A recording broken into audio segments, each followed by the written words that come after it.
काल बैशाखी प्रभाव में भद्रक जिला चांदबाली ब्लॉक विभिन्न अंचल में व्यापक क्षयक्षति घटाई। भूईवृत्ति पंचायत नुआगाँ में भांगी ऑपेरा पार्टीर टेंट। नुआगाँ नीलकंठेश्वर महादेव पड़िया जागर उपलक्षे चॉकलेट रंगमंच ऑपेरा यात्रा परिवेषण करुला। गतकाली हठात काल बैशाखी हेबारु जोरसोर रे पवन सह वर्षा होइतिला। तेबे पवन मात्राधिक हेबारु यात्रा टेंट सह बहु अंचल बड़ बड़ गछ भांगी पड़ी। यात्रा टेंट भांगिवा सह गेट और बहु लाइट भांगी जाइछि। जो काल बैशाखी प्रथम राति ठीक भलरे कटि सेकेंड राति दिन जो अतुलनीय क्षति है जहाँकि नकई पावर भल जो परिमाण क्षति होती जेहेतु जो टेंट आम करूँ से पिलाटर जो परिमाण क्षति होती कि लक्ष लक्ष टंकार क्षय क्षति हो जाती।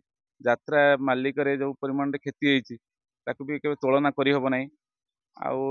आम बहुत बाहर पिला आसी एठी बहुत यात्री भी आसती से जो मर्माहत होती क्षति हवा द्वारा आदरे कौन आर वर्णना करूँ।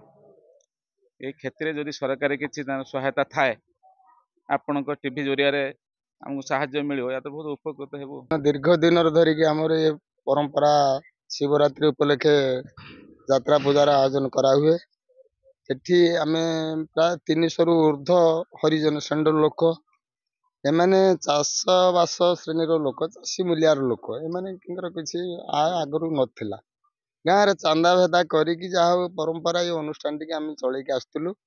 खाली ठाकुर आम प्रति कि अभिसंपाद था जहाद्वारा कि दुनिया नष्ट हो जाइए। आमर जड़े टेंट भाई टेंट करता तार लक्ष लक्ष टंकार ऊर्ध जिनस लाइट ठार गेट सब नष्ट हो गला। दोकानी भाई मैंने जी थे से नहीं नथिबा नष्ट जिनस पत्र कुआड़े जाइए से भी किसी पता पाऊना। आउ यात्रा पार्टीकर क्षय क्षति कौन है जहाद्वारा कि से गोटे कलना भी करहबन। तेणु ये सरकार जदि किसी गोटे साहाय्य सहानुभूति आम प्रति हुए किसी सहायता मिले हुए तो आम से कि उपकृत हेबू। आउ परंपरा ये अनुष्ठान टी चलैया किसी गोटे मजबूत हाँपाई आम चेष्टा कर। यात्रा तो बंद अच्छी काली तो ये परिस्थिति की देखी समस्त मनर दुख प्राय आम कमिटर 30 रु 40 मेंबर कांदी खाइबा भी खाली है समस्त आखिर लुह। चांदबाली प्रशांत कुमार पाणी रिपोर्ट कामयाब टीवी।